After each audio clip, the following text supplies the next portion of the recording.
Good morning दोस्तों, study with us easy में आपका स्वागत है।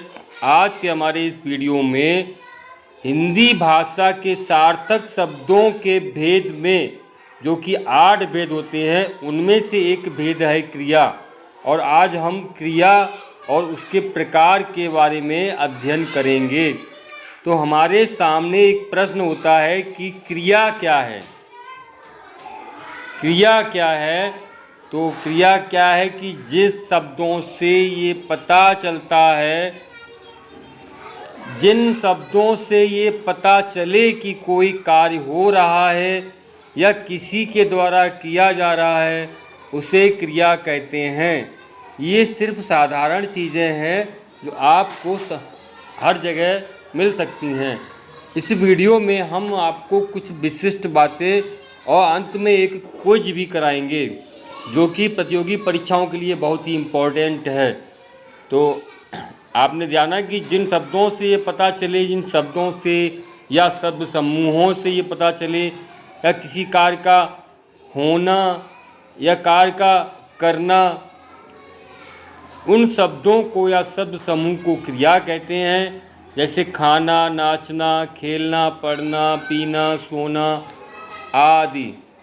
राम खेल रहा है तो यहाँ पे खेल रहा, नाच रही, पढ़ रहा, ये सब जो शब्द हैं वो क्रिया कहलाते हैं।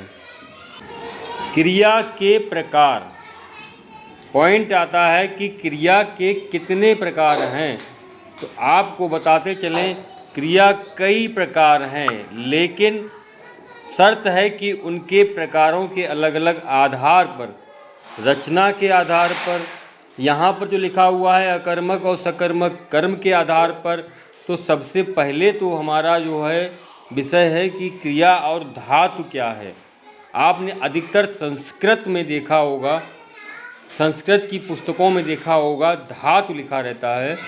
तो धातु और क्रिया, सबसे पहले हम उसका वर्णन करते हैं, फिर उनके अलग अलग प्रकारों का। वीडियो अच्छा लगे लाइक और शेयर अवश्य कीजिएगा। बने रहिएगा हमारे साथ। बहुत बहुत धन्यवाद। जैसा कि हमने आपको परिभाषा में ही ये क्लियर कर दिया था, जिस शब्द अथवा शब्द समूह के द्वारा किसी कार्य के होने अथवा किए जाने का बोध हो, उसे क्रिया कहते हैं। सीता नाच रही है तो नाच जो लाल रंग में लिखा हुआ है, बच्चा दूध पी रहा है तो पी या पीना, सुरेश कॉलेज जा रहा है, ये सब क्या है? क्रियाएं हैं।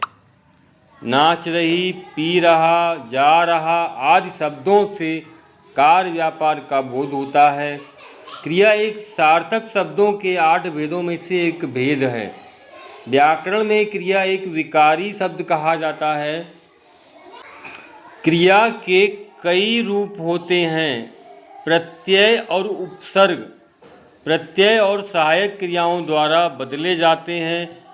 क्रिया के रूप से उसकी विषय, संज्ञा या सर्वनाम, लिंग, वचन का भी पता चल जाता है।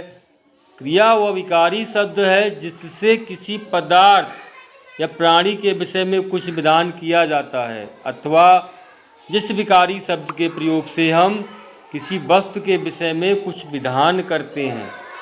घोड़ा जाता है तो घोड़ा के बारे में विकार उत्पन्न है। पुस्तक मेज पर पड़ी है, पुस्तक के ऊपर विकार है। वस्तु हो गया, सजीव हो गया, निर्जीव हो गया। हमारी जो चर्चा का विषय था वो था कि धातु क्या है। आपने देखा होगा क्रिया के साधारण रूपों के अंत में ना लगा रहता है, जैसे हंसना, रोना, खाना, आना, जाना आदि। साधारण रूपों के अंत का जो ना निकाल देते हैं, जैसे आपका है हंसना, और हंसना में आपने क्या किया? ना निकाल दिया। तो ये जो भाग बचेगा ये धातु कहलाता है। क्या कहलाता है? धातु। धातु के साथ में ना जोड़ने पर क्रिया बन जाती है। अब देखिए, जैसे आपने देख रहे हैं लिख, पढ़, जा, खा, गा, रो आदि। इन्हीं धातुओं से क्या बनेगा? लिखना, लिखता, पढ़ता आदि क्रियाएं बनती हैं। तो धातु और क्रिया में अंतर समझ में आ गया। धातु से क्रिया बनती है और धातु जो है क्रिया का मूल रूप है। यानी कि क्रिया कब बनती है? धातु से। और धातु में विकार उत्पन्न करते हैं तो क्रिया बनती है। ना लगा दिया, ता लगा दिया, रोना, हंसना, पढ़ना। तो रो, हंस और पढ़ ये शब्द जो हैं ये हमारे क्या कहलाते हैं? धातु। संस्कृत में आपने देखा होगा इस तरह के शब्दों का प्रयोग होता है, तो वहाँ पर आप इस भ्रम को समाप्त कर सकते हैं। तो अगला पॉइंट है कि धातु के कितने भेद होते हैं? तो धातु के 2 भेद होते हैं, मूल धातु और यौगिक धातु। चर्चा है मूल धातु पर। मूल धातु में क्या है? यह स्वतंत्र होती है, यह किसी अन्य शब्द पर निर्भर नहीं होती। जैसा कि आपने पता है लिख, पढ़, जा, खा, पी, रह ये शब्द हैं, ये मूल धातु हैं। और यौगिक धातु जैसा कि शब्द से आपको पता चलता है कि यौगिक यानी कुछ जोड़ा गया हो, तो धातु मूल धातु में प्रत्यय लगाकर, जानते हैं उपसर्ग शब्द से पहले जोड़े जाते हैं और प्रत्यय शब्द के बाद में। तो धातु में प्रत्यय लगाकर धातुओं को संयुक्त करके अथवा संज्ञा और विशेषण में प्रत्यय लगाकर बनाई जाती हैं, ये होती यौगिक धातु। देखिए उठ, उठाना, उठवाना, देना, दिलवाना, दे, करना, करवाना, कराना, ये सब क्या हैं? यौगिक धातु के उदाहरण हैं। अब चर्चा होती है यौगिक धातु कितने प्रकार की होती हैं। तो पहले तो धातु कितने प्रकार की हुई? 2। कौन सी? मूल धातु और यौगिक धातु। अब कौन सा है? यौगिक धातु 3 प्रकार की होते हैं। यौगिक धातुएं भी 3 प्रकार की होती हैं। पहली प्रेरणार्थक क्रिया, यौगिक क्रिया और नाम धातु क्रिया। पहला है प्रेरणा अर्थक क्रिया। तो प्रेरणा अर्थक क्रियाएं अकर्मक एवं सकर्मक दोनों क्रियाओं से बनती हैं। इनको पहचानने का एक तरीका है, जिनके अंत में आना और लाना ये जोड़ने से प्रथम प्रेरणार्थक, और वाना, चलवाना, करवाना आदि शब्द जोड़ने से द्वितीय प्रेरणार्थक रूप बनते हैं। प्रेरणार्थक क्रिया के उदाहरण जैसे देखा आपने उठना, मूल धातु थी उठ, और इसमें आपने क्या लगा दिया? उठना, उठाना, उठवाना। देना, मूल धातु थी दे, लगा दिया ना। तो ये प्रेरणार्थक हो क्रियाएं बनती हैं। प्रेरणार्थक धातु बोलते हैं इनको। इनमें होता क्या है? प्रथम प्रेरणार्थक आना लिखा हो, ना जुड़ जाए, और द्वितीय प्रेरणार्थक करवाना, सुलवाना, देखो यहाँ दिया गया है, दिलवाना, करवाना, सुलवाना, खिलवाना। ये जब वाना शब्द जोड़ देते हैं धातु में तो ये द्वितीय प्रेरणार्थक क्रिया बनती है। अब इसका दूसरा जो प्रकार है वो है यौगिक क्रिया। यौगिक क्रिया में क्या है? 2 या 2 से अधिक धातुओं के संयोग से, यौगिक का मतलब जोड़ना। अब 2 या 2 से अधिक धातुओं के संयोग से जो क्रिया बनती है वो यौगिक क्रिया होती है। जैसे रोना और धोना, चलना फिरना, खा लेना, उठ बैठना, उठ जाना, ये सब कैसी हैं? यौगिक क्रियाएं। एक अंतिम जो है वो है नाम धातु। अब नाम धातु में क्या अंतर है? संज्ञा या विशेषण से बनने वाली धातु को नाम धातु क्रिया कहते हैं। जैसे गाली है, गाली क्या है? संज्ञा। लेकिन गरियाना, लात संज्ञा है लतियाना, बात संज्ञा है बतियाना, गर्मी, गरमाना, चिकनाना, ठंडाना संज्ञा है या विशेषण है। इन शब्दों से क्रिया बन गई, वो नाम धातु हो गई। गाली से गरियाना, लात से लतियाना, चिकना से चिकनाया और ठंड से ठंडाना। अब हम चर्चा करते हैं जो कि हमारा मुख्य टॉपिक था, क्रिया। धातु के प्रकार कौन से? 2, मूल धातु और यौगिक धातु। यौगिक के 3 प्रकार, प्रेरणार्थक, यौगिक क्रिया और नाम धातु। अब क्रिया के प्रकार तो रचना और काल और कर्म, इन 3 के आधार पर क्रियाओं के वर्गीकरण किए जाते हैं। तो कर्म के आधार पर पहला जो वर्गीकरण है वो है कर्म के आधार पर क्रिया की रचना। कर्म के अनुसार या रचना की दृष्टि से क्रिया के 2 भेद हैं, अकर्मक और सकर्मक, और अन्य 2 कर्मक। अकर्मक जिसमें कर्म है नहीं, सकर्मक जिसमें कर्म है, और अन्य 2 कर्मक। अन्य 2 कर्मक में जिस क्रिया के 2 कर्म हों, अकर्मक में नहीं हो, सकर्मक में 1 हो, और 2 कर्मक में 2 कर्म हों। अब चर्चा होती है पहले प्रकार पर। पहला है अकर्मक क्रिया। जिन क्रियाओं का असर कर्ता पर ही पड़ता हो वे अकर्मक क्रिया कहलाती हैं। जैसे ऐसी अकर्मक क्रियाओं को कर्म की आवश्यकता नहीं होती। राकेश रोता है तो रोता है, सांप रेंगता है तो रेंगता है, बस चलती है तो चलती है। यहाँ पर कर्म की कोई आवश्यकता नहीं है, इनको अकर्मक क्रिया कहते हैं। अगला है सकर्मक क्रिया। सकर्मक क्रिया में देखते हैं आपको कर्म की आवश्यकता होती है। स माने सहित। जिन क्रियाओं का असर कर्ता पर नहीं कर्म पर पड़ता है वह सकर्मक क्रिया कहलाती है। इन क्रियाओं में कर्म का होना आवश्यक। मैं लेख लिखता हूँ, लिखता क्या हूँ? लेख। खाता क्या हूँ? मिठाई। लाती क्या है? फल। मीरा क्या लाती है? फल लाती है। तो इस तरह की क्रियाएं सकर्मक क्रियाएं हैं। और थोड़ा सा द्विकर्मक, ज़्यादा नहीं, इसके लिए थोड़ा सा ये ध्यान रखना है जिन क्रियाओं में 2 कर्म हों। जैसे मैंने राम को पुस्तक दी, राम भी कर्म, पुस्तक भी कर्म।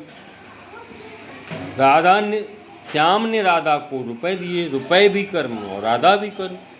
तो इस तरह के वाक्यों में 2 कर्म होते हैं और इन्हें इस क्रिया को द्विकर्मक क्रिया कहा जाता है। रचना की दृष्टि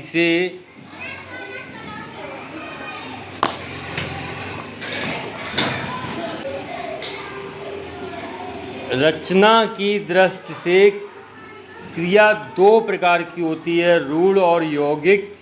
तो रूढ़ जो क्रिया है, जिस क्रिया की रचना धातु से होती है उसे रूढ़ कहते हैं। अभी आपको बताया था लिख, पढ़, खा, पी आदि शब्द से ये धातु है, इनसे जो क्रिया बनती है उनको रूढ़ क्रिया कहते हैं। अब यौगिक क्रिया में क्या है? जिस क्रिया की रचना 1 से अधिक तत्वों से होती है उसे यौगिक क्रिया कहते हैं। लिखवाना, आते जाते रहना, पढ़वाना, बड़बड़ाना आदि। तो ये जो है 2 प्रकार हो गए, रूढ़ और यौगिक। रूढ़ में इसका मूल धातु है और यौगिक में जिसका मूल 1 से अधिक तत्व हों। तो यहाँ पर आपको यौगिक क्रिया की प्रकार, यौगिक क्रिया के भी कितने 5 प्रकार, प्रेरणार्थक क्रिया, संयुक्त क्रिया, नाम धातु क्रिया, अनुकरणात्मक क्रिया और प्रेरणार्थक क्रिया। अब क्या है कि इनके बारे में हम आपको पहले ही बता चुके हैं कि प्रेरणार्थक क्रिया प्रथम प्रेरणा, द्वितीय प्रेरणा, द्वितीय प्रेरणा में वाना और प्रथम प्रेरणा में ना। संयुक्त क्रिया रोना, धोना, हंसना, जाना, खोना, ये संयुक्त क्रिया हो गई 2 शब्दों से। नाम धातु क्रिया संज्ञा या विशेषण से बना दी क्रिया, गाली से गलियाना, लात से लतियाना। इस तरह से क्रिया के टॉपिक से कुछ प्रश्नोत्तर भी लेके चलते हैं। पहला है कर्म के आधार पर क्रिया के भेद होते हैं। कितने भेद होते हैं कर्म के आधार पर? 2। कौन कौन से? याद होगा आपको, अकर्मक और सकर्मक। अगला, काल के आधार पर क्रिया के कितने भेद होते हैं? ये हम आपको बता दें, काल के आधार पर कितने होते हैं? 3 काल, क्योंकि काल भी आपके 3 होते हैं और क्रिया के प्रकार भी 3 होते हैं, 3। अगला जो है, निम्न में से सकर्मक क्रिया का उदाहरण कौन सा है? पक्षी उड़ता है, ये भी नहीं होगा। बच्चा रोता है, नहीं। बच्चे क्रिकेट खेल रहे हैं, ये सकर्मक उदाहरण है। कौन सा? बच्चे क्रिकेट खेल रहे हैं।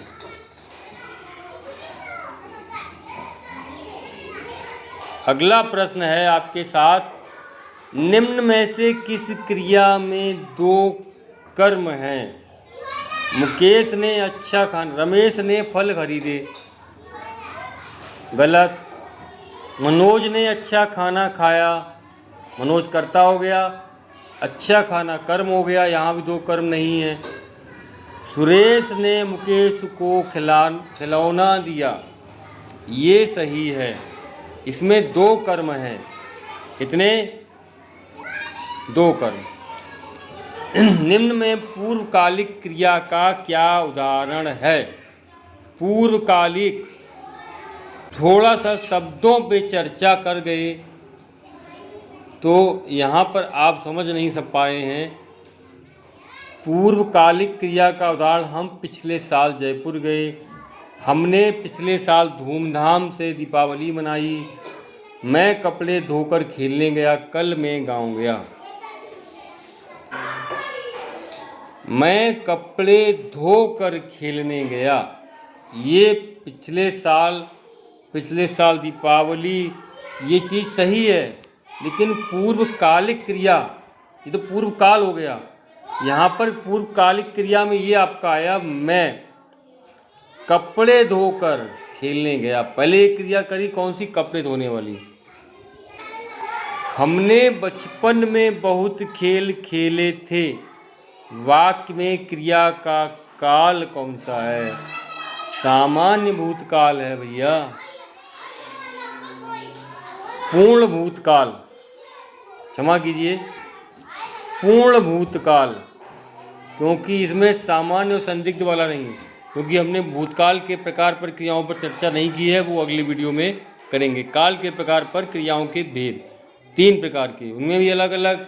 पूर्ण भूत, जैसे कि आपको याद होगा, अगर जानते होंगे तो, perfect tense, past indefinite tense, indefinite continuous tense, वही यहाँ पर है। आसन्न, पूर्ण, सामान्य।